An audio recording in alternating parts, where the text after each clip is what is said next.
So I'm gonna see if I can get the connector views or maybe like a ground. Maybe I'll look at the ground. Maybe they unbolted the ground by accident or something. I don't know. I do see a cut wire down there, like a piece of a cut wire. So who knows what they did on this? Or we could have a bad PCM. Trying to see if there's anything else that's obvious. As I just undid the PCM connector right here, but look at this. I think our grounds might be broken.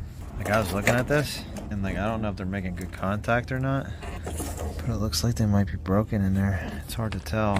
Looks like some might be in there. I'm gonna get a headlight bulb and I'm gonna load test these and make sure that they all are good. Because I'm not worried about piercing them since the ends are already exposed.